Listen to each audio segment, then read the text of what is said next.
مرحبا يا جماعة الخير، كيفكم؟ إذا كنتوا عم تدوروا عن طريقة لتحضير سندويشات اللحمة المشوية بطعمة كتير طيبة وبطريقة سريعة وسهلة، فأنتوا بالمكان الصحيح. اليوم رح نساوي أفضل مارينا سهلة وطيبة تعطي اللحمة نكهة ما رح تنساها بحياتك. فجهزوا حالكم لتجربوا وجبة مشوية بدون فرن. تابعوني خطوة بخطوة واكتشفوا سر تتبيلة اللحمة اللي رح تغير كل مفاهيمكم عن الطبخ. أول خطوة بدي جيب لحمة مفرومة ناعمة، نسبة الدهون فيها لازم ما تقل عن 20%، وبدي ضيف عليهم بصلتين مفرومين حجم وسط، وبدي ضيف كمان نص جرزة بقدونس مفرومة ناعمة.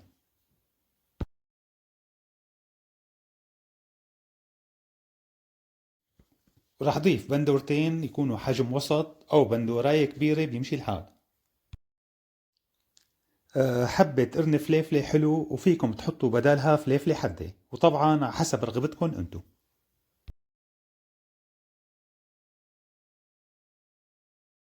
معلقة ملح صغيرة، ومعلقة صغيرة من السبع بهارات، ومعلقة صغيرة فلفل أسود، ومعلقة كبيرة فليفلة مطحونة بودرة طبعا، وكاسة صغيرة من دبس الرمان، وآخر وأهم مكون عندي كاسة صغيرة من الطحينة. وإذا ما تواجد عندكم الطحينة فيكم تحطوا بدالها زيت نباتي. وهلأ بدي أخلط كل المكونات مع بعضها البعض، وبدي أقلبهم تقليب بس مو عجن، كرمال حافظ على السوائل الموجودة بالمكونات. وهون في ملاحظة كتير مهمة كرمال تاخدوا طعمة طيبة ومرتبة، هي انكم تفرموا المكونات كلها بالسكين فرم ناعم على ايدكم، مو على محضرة الطعام، كرمال نحافظ على السوائل الموجودة بالمكونات مثل البصل والبندورة والفليفلة، وما نصفيهم كل شوي من المي بعد الفرم، وخصوصي البندورة، لأنه هي السوائل بتساعد على امتصاص البهارات وقت التتبيل. أما إذا فرمناهم على محضرة الطعام وبعد التتبيل صفيناهم من المي، رح نخسر كتير من التتبيلة والطعم. لهيك عذبوا حالكم شوي لتاخدوا أحلى نتيجة بإذن الله.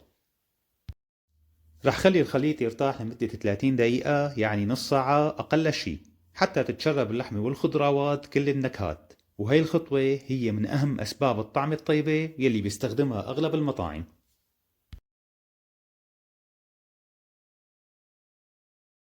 أنا ريحت اللحمة عندي لمدة ساعتين، وكل ما ريحتوها أكتر كل ما أخدتوا نتيجة أفضل.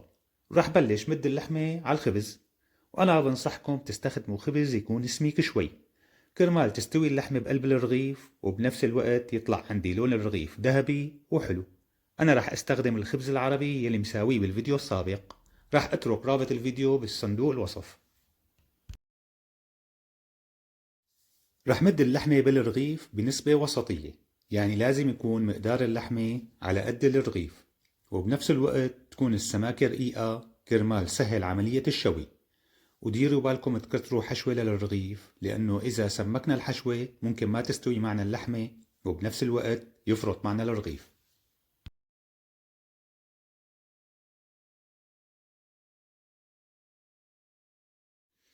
وبعد ما صارت الأمور عندي جاهزة بدي جيب الغاز وأشعل النار على نار وسط، وبدي خلي المقلاية على النار لحتى تصير المقلاية حامية.